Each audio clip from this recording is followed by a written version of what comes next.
Buenos días, buenas tardes, muy buenas noches. Te saluda tu amiga y hermana Lidiana Gómez. Bendiciones. ¿Has escuchado hablar de la peste negra? Esta fue una enfermedad que alcanzó la cúspide del contagio en el 1300, más o menos 43 hasta el 53. Esta fue una epidemia mundial que acabó con gran cantidad de la raza humana.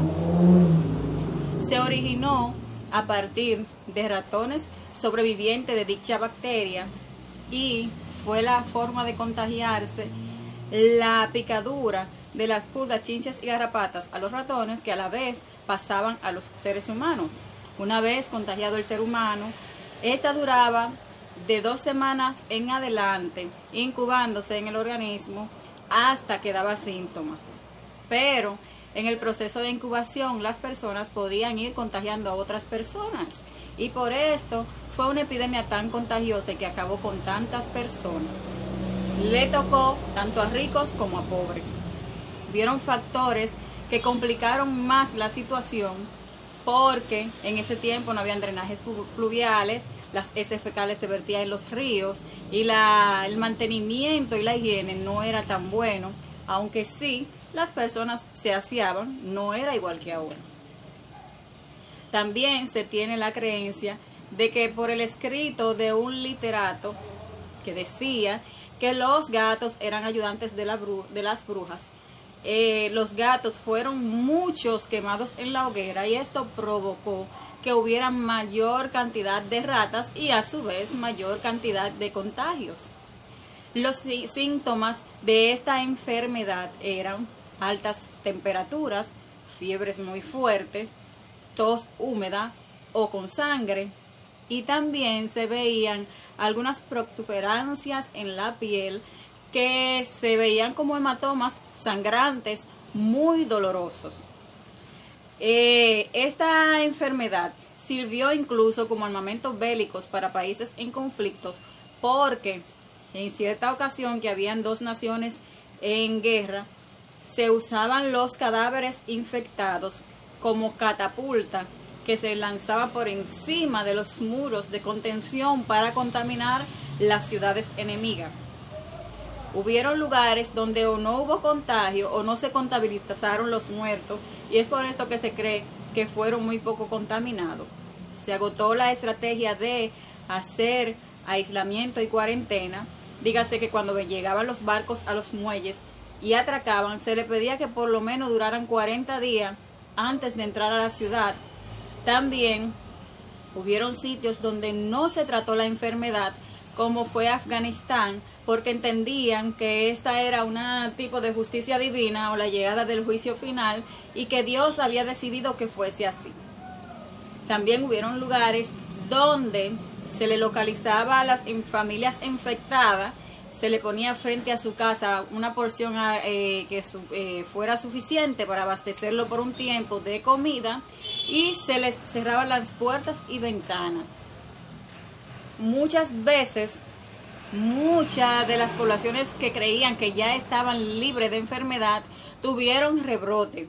Por esto esta enfermedad se llevó décadas, y cuando habían rebrote eran sobre una parte de la población que era como más susceptible.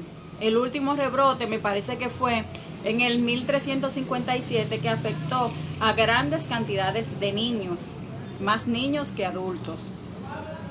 Hubieron poblados que quedaron solos, devastados, con sembradíos sin atender, y esto porque las personas que sobrevivieron a la enfermedad, por temor a infectarse, lo que hacían era que inmigraban.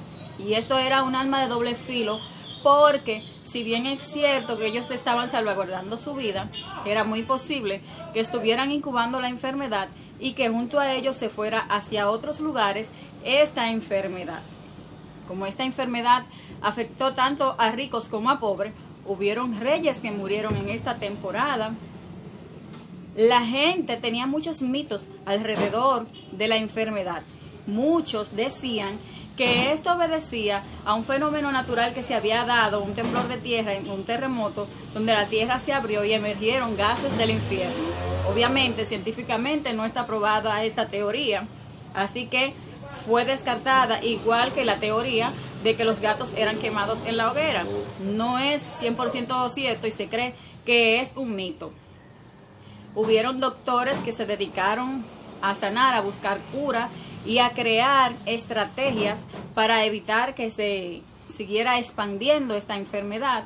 Aunque no fue tan fácil ni tan viable, se tomó mucho tiempo, pero se hacían las cuarentenas, se hicieron drenajes pluviales, se prohibió que tiraran heces fecales y desechos sólidos en los ríos, y esto contrarrestó un poquito, también contrarrestó el hecho de que la gente que venía de visita de un lugar a otro tenía que guardar cuarentena en el agua antes de pisar tierra, y así evitaban el contagio. Esto ayudó bastante. También los zacatecas y las personas que movilizaban los cadáveres usaban una especie de mascarilla que era como un pico, mascarilla, con un pico, y en este pico le colocaban verbajes. Los verbajes eran muy usados para la cura, porque recuerda que la botánica era esencial para la medicina en esta temporada. La raza humana se ha visto expuesta a muchas situaciones, aunque se cuenta que hubieron naciones que duraron hasta 600 años para ver epidemias. No es menos cierto que le hemos prestado más atención ahora que estamos viviendo una situación mundial. Se despide de ti tu amiga y hermana Leidiana Gómez. Bendiciones. Hasta luego. Bye.